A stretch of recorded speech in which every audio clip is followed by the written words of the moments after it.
Judul renungan kita hari ini, Close Like No Other.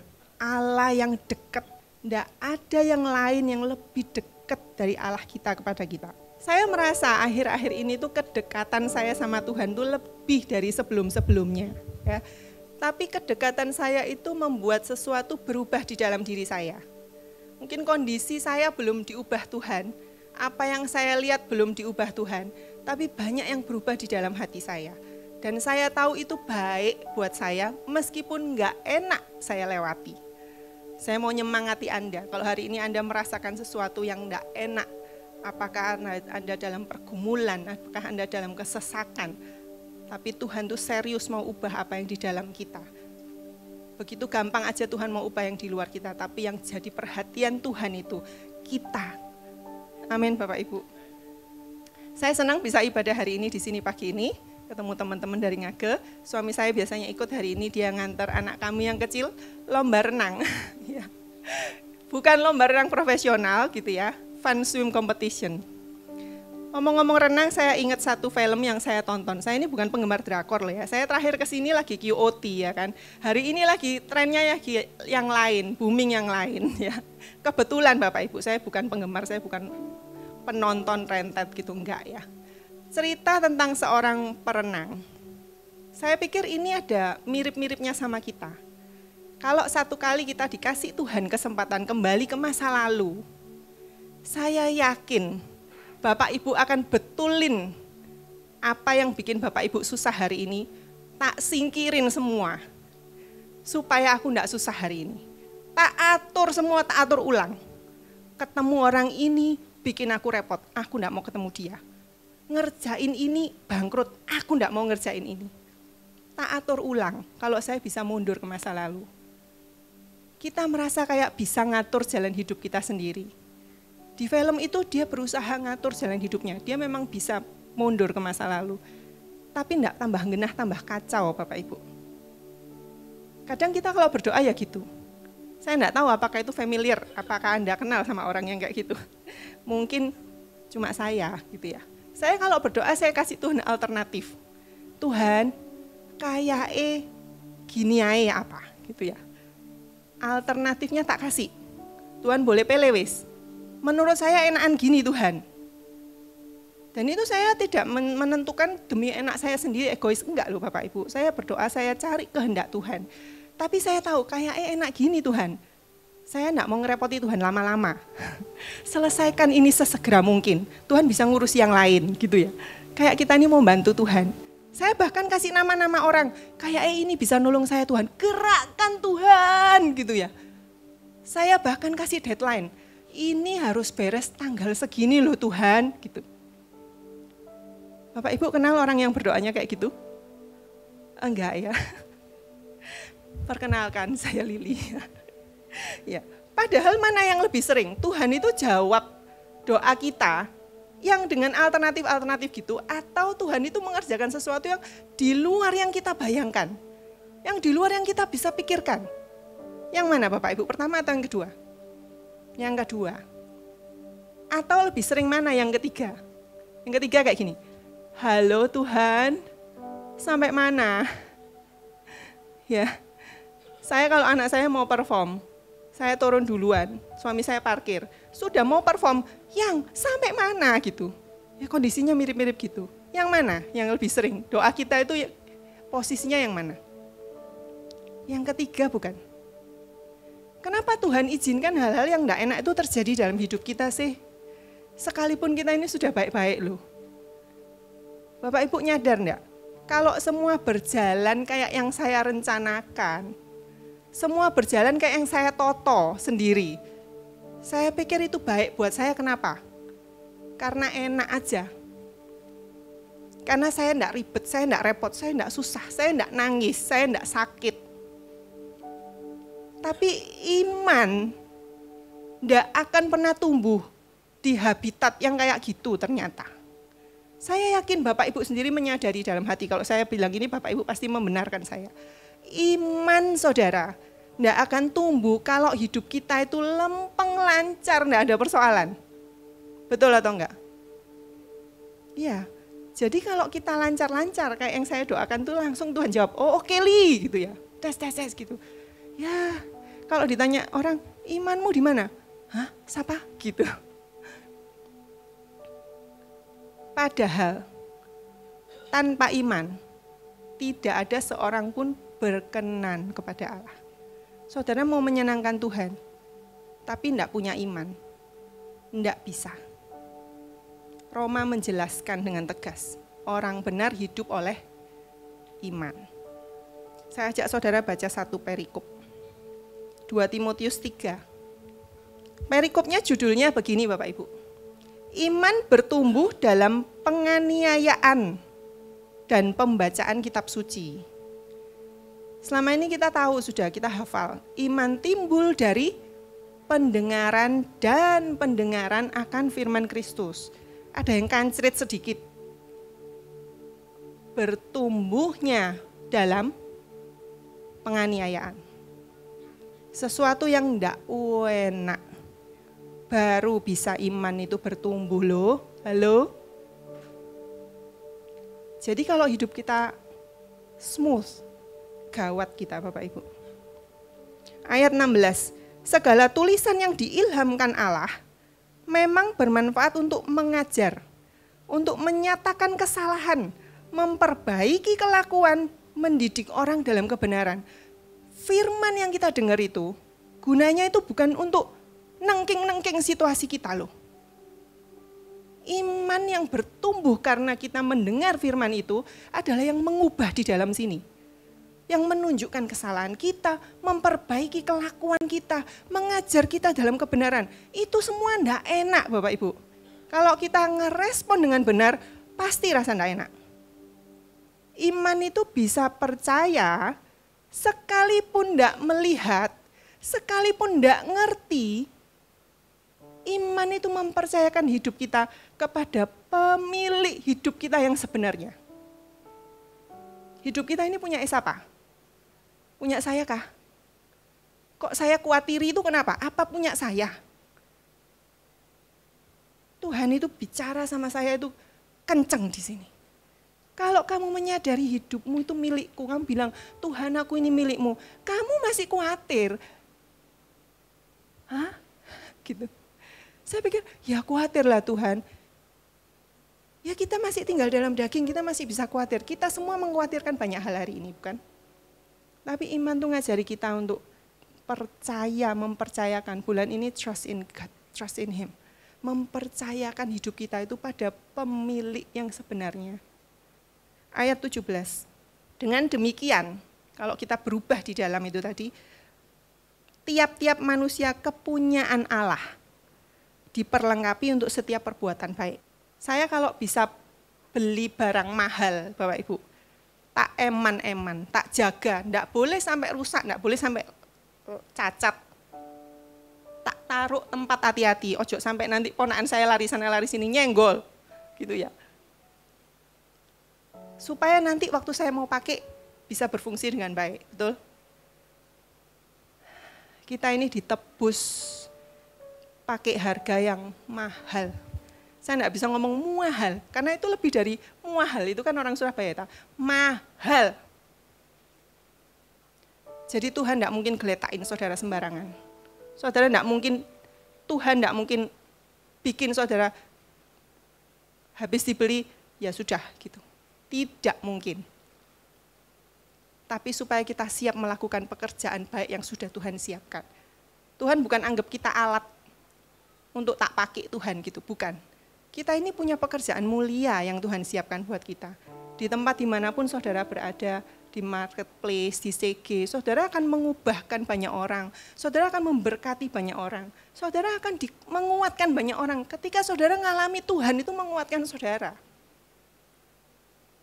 Rencana yang begitu indah Tuhan siapkan, kita harus siap. Untuk itu, kita nyebutnya persoalan, tapi buat Tuhan itu proses ngubah kita. Satu kali, waktu saya masih remaja, saya juga pernah didaftarin lomba renang. Ya. Saya enggak kepingin ikut, tapi didaftarin ya. Sudahlah saya pikir, cuma renang aja kok, kan enggak perlu yang gimana-gimana. Ya, lomba matematika lah, itu repot. Nah, orang mau lomba renang, itu saya tinggal nyemplung, renang ke sana gitu kan. Ternyata Bapak Ibu latihannya, aduh, kenapa saya ada di sini, gitu, kenapa saya mau kemarin itu, gitu ya. Tapi saya taat karena saya takut sama pelatih saya. Makin deket lomba renangnya itu, beberapa minggu sebelumnya, cara berenang saya itu Bapak Ibu, di tangan saya ini dipasangi belebetan gitu ya. Kok dakron, apa namanya? Kretekan, kok dakron? Velcro, diikat velcro gitu. Nah terus diselipi sama logam-logam segini-gini. Tebelnya ya setengah jentik saya gini. Masuk sini, kanan kiri, kaki, betis. Jangankan renang, lurus aja setengah, kacau saya. Postur saya dibenerin. Cara saya renang dibenerin. Ngos-ngosan, saya harus capai catatan waktu. Saya pikir catatan waktu saya nggak bagus-bagus. Gara-gara si beban ini gitu loh.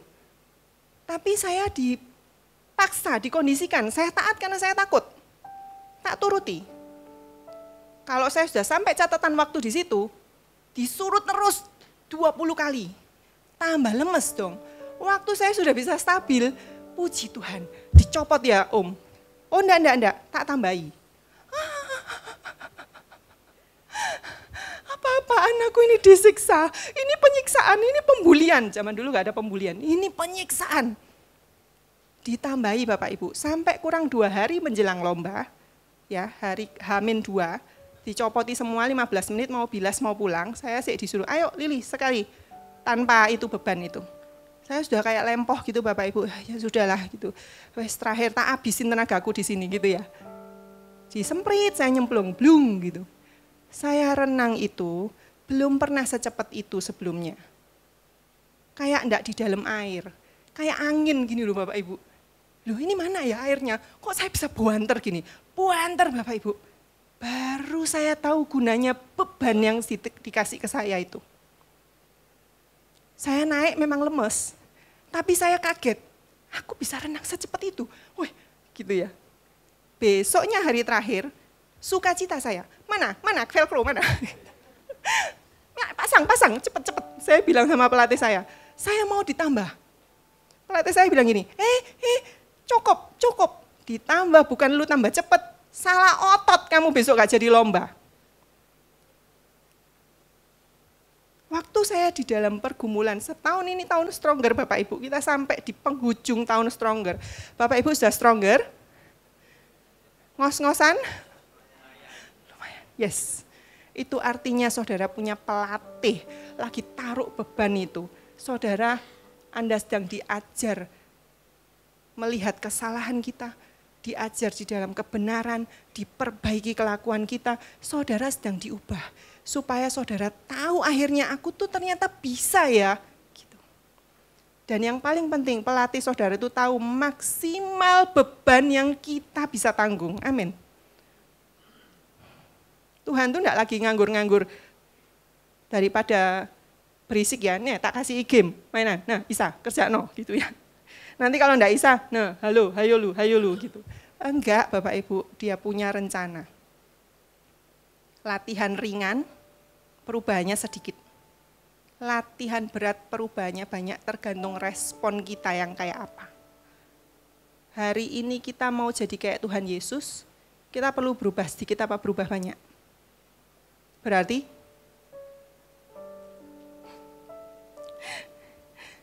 saya ingat betul waktu saya dikasih besi-besi itu ya, pelatih saya itu enggak pernah jauh dari saya. Mungkin takut saya kelelep ya toh. Saya renang, dia jalan di pinggir. Kalau saya ambil napas, saya lihat dia dari pinggir saya. Kalau saya enggak bisa lihat dia, saya dengar suara dia. Bagus Li, kurang dikit, tambah power, 5 meter Li, 5 meter. 5 meter, cuma kurang 5 meter, cepetan gitu saya. Tak habisin kekuatan saya karena cuma 5 meter. Ternyata sampai beberapa detik masih 5 meter Bapak Ibu. 5 meter Li, 5 meter.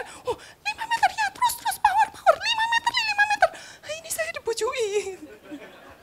5 meter enggak habis-habis. Gitu ya. Kalau saya enggak bisa dengar dia pun, saya tahu dia dekat saya. Tahu dari mana? Waktu saya pegang tembok itu finish. Dia pencet stopwatch-nya toh, selesai. Dia bisa kasih tahu saya, detik keberapa kamu telat buang nafas. Detik keberapa kamu oleng tangan kanan kamu. Dari situ saya tahu kalau saya melambat, pasti pelatih saya lagi mendelik. Meskipun saya tidak lihat dia. Kalau hari ini kita lagi dalam keadaan berat, Anda bisa lihat Tuhan di dalam hidup Anda, atau Anda bisa dengar suaranya, atau Anda bisa yakin dalam hati saudara, He is here. Amin. Nah, gimana kita itu bertahan dalam masa-masa sulit? Saya mau ajak saudara belajar satu bagian firman Tuhan. Hidup berkenan sama Tuhan itu ditentukan respon kita di masa sulit. Kalau masa enggak sulit, saya enggak bisa ngomong berkenan. Saya baru berkenan itu kalau respon saya benar di masa sulit. Jadi kalau Anda di masa sulit hari ini, miliki respon yang benar. Amin. Dan kekuatan dari Tuhan itu disediakan buat kita ketika kita ngomong, aku tahu dia dekat. Aku tahu dia dekat. Lukas 1 ya, ayat 5 sampai 7. Pada zaman Herodes, Raja Yudea adalah seorang imam yang bernama Sakaria dari rombongan Abia. Istrinya juga berasal dari keturunan Harun, namanya Elisabet. Keduanya adalah benar di hadapan Allah dan hidup menurut segala perintah dan ketetapan Tuhan dengan tidak bercacat. Luar biasa. Tapi mereka tidak mempunyai anak sebab Elisabet mandul dan keduanya telah lanjut umur. Sakaria ini keturunan imam, istrinya juga keturunan imam. Mereka taat ketetapan-ketetapan hukum Tuhan dari kecil, tidak bercacat. Ada yang lebih hebat dari Sakaria di sini? Dia taat. Doanya tidak dijawab Tuhan. Belum dijawab Tuhan. Jadi hari ini, kalau kita taat, kita bilang sama Tuhan, aku ini wis taat kok, doaku nak mau jawab sih Tuhan, gitu. Ingat Sakaria ya. Tuhan, aku ini taat loh Tuhan, kok masalahku banyak banget gini Tuhan. Bapak Ibu ada satu orang, mungkin Bapak Ibu kenal, harusnya kenal. Dia itu taat, gara-gara taat dia mati disalib. Gara-gara taat. Satu hari dia dipanggil papanya. Nak, kamu turun ke dunia situ ya? Hah, ngapain? Ya, aku menyertai engkau. Nanti disalib ya, gitu. Hah, gitu ya. Ini loh, gara-gara Lili dulu, cari gara-gara. Akhirnya dia turun disalib. Gara-gara saya. Jadi persoalan kita hari ini, bisa gara-gara orang lain enggak? Bisa. Tapi Tuhan punya urusan sama kita masing-masing. Tuhan bisa pakai siapapun cari gara-gara, tapi Tuhan punya urusan sama kita masing-masing. Saudara kenal orangnya? Ya, harusnya kenal. Ketaatan itu dalam masa-masa susah adalah respon terbaik. Respon yang tidak mungkin keliru. Yang bisa kita kasih lihat ke Tuhan.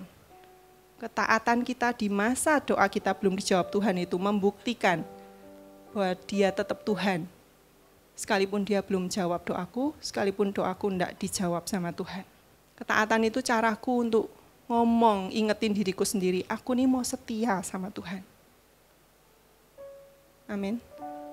Ketaatan itu membuktikan bahwa hubunganku sama Tuhan itu lebih berharga daripada apa yang aku bisa dapat dari hubungan itu. Hubungan kita sama Tuhan itu, kita nyatakan dengan ketaatan.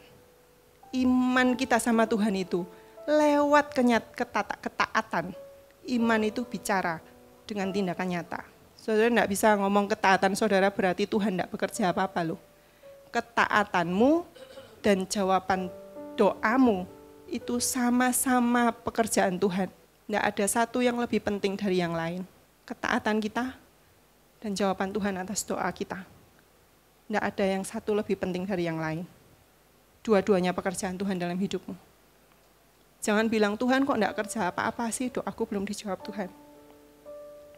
Hari ini saudara masih duduk di sini, saudara masih ngomong, harta yang paling berharga. saudara masih ngomong, Yesus penolong yang setia, padahal saudara belum ditolong Tuhan. Itu adalah respon terbaik, yang adalah buah dari pekerjaan Roh Kudus di dalam hidupmu. Anda yang dalam kesesakan terus Anda terus bekerja, Anda tidak menyerah aja. Itu adalah pekerjaan Roh Kudus di dalam hidupmu.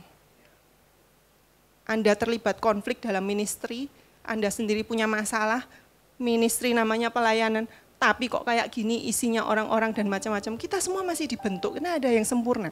Anda dalam keadaan konflik pun Anda memberikan yang terbaik melayani Tuhan. Para volunteer, itu berharga di hati Tuhan. So precious. Jaga itu di dalam hatimu. Itu pekerjaan Roh Kudus. Amin. Kita lanjutkan. Sakaria ini ya. Jadi proses yang kita alami itu enggak pernah mengubah Tuhan. Dia setia dulu, sekarang, selamanya. Proses itu bukan tentang kapan selesainya, tapi tentang kita berubah jadi apa di proses itu. Nah, Sakaria ini seperti biasa dia bertugas sebagai seorang imam. Dia memimpin umat untuk berdoa, salah satu tugasnya membakar ukupan, kayak uapnya itu naik ke atas gitu ya, kayak doa-doa jemaat itu naik ke hadirat Tuhan. Dia pelayanan doa, tapi doanya dia tidak dijawab Tuhan. Saudara relate? Tidak kebetulan. Ministry Head doa ada di sini bersama-sama dengan kita. Orang yang berdoa, ya boleh. Kasih sambutan ya. Ya. Sakaria ini memimpin doanya tidak dijawab Tuhan. Itu berat. Ngurusi doanya sendiri yang belum dijawab berat, ngurusi pandangan orang lain terhadap dia berat. Mungkin jemaat zaman itu ya bisi-bisi, itu kayak itu taat, kayak saleh, jangan-jangan ada yang belum diberesin. Masa kalau taat Tuhan tidak berbelas kasih sih gitu? Kan Allah kita Allah yang berbelas kasih. Zaman itu ya, jemaat zaman ini enggak kayak gitu. Enggak ada yang pernah ngerasain itu ya Pak Lukas. Pak Lukas ketokan nih. Enggak ada ya. Lukas 1 ayat 25, ini Elisabeth yang ngomong waktu dia hamil. Dia bilang gini, inilah suatu perbuatan Tuhan bagiku, dan sekarang ia berkenan menghapuskan aibku di depan orang. Mereka nganggap aib itu apa? Kok bisa aib? Ceritanya ya apa kok bisa aib? Ya karena dia imam, tapi doanya tidak dijawab Tuhan. Mandul, Tuhan tidak kerjakan mujizat, sekalipun mereka setia. Ada dua hal yang kita mau belajar dari respon Sakaria hari ini. Yang pertama kejujuran. Dalam satu hubungan, dalam hubungan kita dengan seseorang, kejujuran itu membuktikan kalau kita percaya sama dia. Kalau saudara dalam hubunganmu dengan Tuhan, Anda percaya sama Tuhan, Anda bisa jujur sama Tuhan. Capekkah kita hari ini? Hopelesskah kita hari ini? Bisa kok jujur sama Tuhan. Pastikan hati kita itu ada pada poros yang benar. Kita tetap takut akan Tuhan, mengasihi Tuhan, menghormati Tuhan, mengakui Tuhan. Tapi kita boleh jujur sama Tuhan. Lihat kejujuran Sakaria ya. Malaikat Gabriel itu kan datang, ngomong sama dia, kamu Elisabeth akan punya anak. Ya saudara baca di ayat 13-17 nanti di rumah ya. Lukas 1, kamu akan punya anak. Semua orang akan bersuka cita waktu anak kamu itu lahir gitu ya. Ini Gabriel yang ngomong. Ini mukanya Sakaria. Dia akan dipenuhi Roh Kudus sejak dari perut mamanya. Dia akan berjalan mendahului Tuhan dengan kuasa Elia. Wah, gitu ya. Dia akan dipakai Tuhan menyiapkan satu umat yang layak buat Tuhan. Nah kan harusnya kan gini. Wah, gitu ya. Ternyata Sakaria gini, bagaimana aku tahu itu akan terjadi? Loh, Gabriel bingung lah. Loh, kok bagaimana aku tahu? Lah barusan kan tak kasih tahu. Kok dia tanya bagaimana aku tahu? Lah, Gabriel sampai ngomong, aku nih Gabriel gitu loh. Tugasku itu menyampaikan apa yang aku dengar dari Tuhan. Kok kamu tanya bagaimana aku tahu? Itu kejujuran yang dibawa Elia dalam keadaan kaget mungkin dan tidak percaya mungkin. Tapi kita bisa belajar hal yang positif. Bapak Ibu, boleh jujur sama Tuhan. Kalau capek, bisa bilang sama Tuhan. Amin. Bilang sama sebelah saudara, kurang 5 meter, tahan. Oke. Ketika kita jujur sama Tuhan, Tuhan itu akan reveal menyatakan dirinya kepada kita secara pribadi. Lebih dari sekedar kita kenal dia sebagai Allah yang baik, Allah yang menjawab doa, Allah yang menyembuhkan. Yes, dia bisa itu semua. Tapi kejujuranmu di tempat yang tersembunyi, just you and me, just Tuhan dengan saya. Tuhan akan reveal hal yang menguatkan Anda. Anda keluar dari ruang doa Anda tahu Anda dikuatkan. Setelah Anda jujur sama Tuhan. Yang kedua, waktu kita dalam keadaan nunggu-nunggu Tuhan menolong itu, jangan kaku hati kita. Kalau saudara baca di bawahnya, Gabriel juga menjumpai Maria. Ya, Maria bukan keturunan imam, Maria orang biasa. Tapi Maria jawabnya gini, bagaimana mungkin itu bisa terjadi? Itu bukan meragukan Bapak Ibu. Maria lagi tanya, gimana aku bisa terlibat di dalamnya supaya yang kamu katakan itu terjadi? Sambil menantikan Tuhan, tanya Tuhan, apa bagianku supaya rencanamu terjadi? Apa bagianku supaya hidupku ini diubah oleh Tuhan? Bagianku apa Tuhan? Karena orang yang menantikan Tuhan mendapat kekuatan yang baru. Amin. Ini bicara soal hal yang supranatural. Yesaya 40 ayat 31. Orang yang menanti-nantikan Tuhan mendapat kekuatan baru. Tidak tentu dapat jawabannya loh Bapak Ibu. Kekuatan yang baru, seumpama Raja Wali yang naik terbang dengan kekuatan sayapnya. Berlari tidak menjadi lesu, berjalan tidak menjadi lelah. Itu supranatural. Tidak mungkin Bapak Ibu lari-lari terus tidak menjadi lelah, itu tidak mungkin. Tapi sesuatu yang ajaib Tuhan sediakan buat orang yang menantikan Tuhan. Tapi dengan hati yang tetap lembut sama Tuhan. Sekalipun berat apa yang Anda hadapi hari ini, stay di jalurnya Tuhan. Hal yang baik itu pasti datang kepada kita. Pasti. Yang baik menurut Tuhan itu mungkin bukan yang baik menurut kita. Tapi dia itu lebih ngerti. Tadi kita nyanyi, kau lebih tahu yang terbaik untuk aku. Saya imani itu, saya tahu. Kita ini pikiran otak kita cuma segini, ya apa caranya kita itu bisa lebih tahu daripada Tuhan. Tuhan jelas lebih tahu daripada kita, amin. Bapak Ibu diberkati Tuhan. Apa yang kita bisa belajar hari ini? Ketaatan itu juga adalah pekerjaan Tuhan selain jawaban doa. Jujur sama Tuhan, dia akan mengungkapkan dirinya lebih kepada kita. Bersyukur setiap waktu sekalipun yang terbaik menurut kita itu belum kita terima. Jangan kaku hati kita. Daud itu dikatakan orang yang hatinya berkenan pada Tuhan. Kok bisa dia itu punya hati berkenan sama Tuhan? Bapak Ibu bayangin ya, Daud itu kalau habis pulang mengembalakan 2-3 ekor domba, dia pulang ke rumahnya, dia cerita, aku habis bunuh beruang gitu ya. Harusnya kalau saya bayangin itu anak saya loh ya, besok jangan dibaleni ya. Beruang lari, sama tak pegang kuping, enggak tak cewek lu tak pegang. Denger ndak, lu denger ndak gitu. Lah saya heran kok Daud bisa enggak kayak gitu. Dia besoknya balik loh, ketemu singa. Daud itu terlatih mahir lawan singa dan beruang. Itu hebat, tapi harusnya itu berpotensi besar membuat kaku hati Daud. Dia bisa berangkat mengembalakan tuh belum tentu pulang loh nanti sore. Tapi satu ketika, waktu dia tahu tentara Israel dihina sama tentara Filistin, dia ngomong apa? Siapa ya orang gak bersunat itu? Menghina barisan tentara Allah yang hidup. Allah yang disebut Daud hidup itu Allah yang seolah-olah tidak berbuat apa-apa, mengubah kondisi Daud. Di padang rumput itu Daud masih bisa nyanyi nyembah Tuhan. Dia masih bisa bilang, kau gembalaku yang baik, aku tidak kurang apa-apa.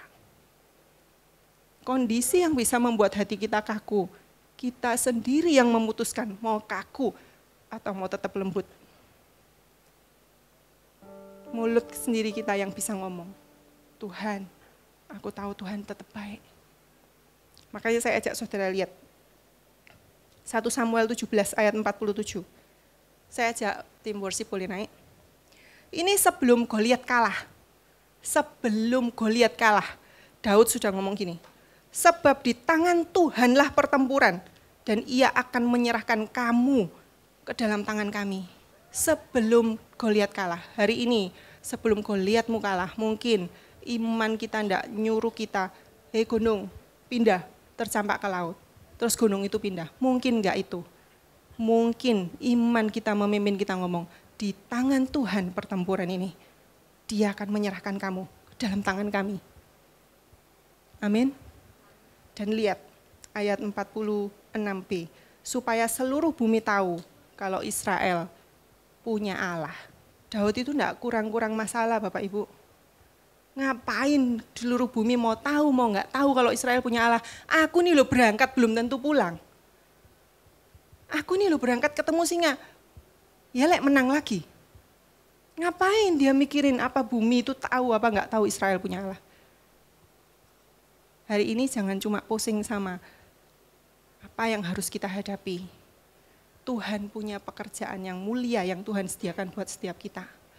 Ambil bagian di situ, setia di situ, taat di situ, kerjakan bagian kita di situ, supaya bumi tahu kita punya Allah.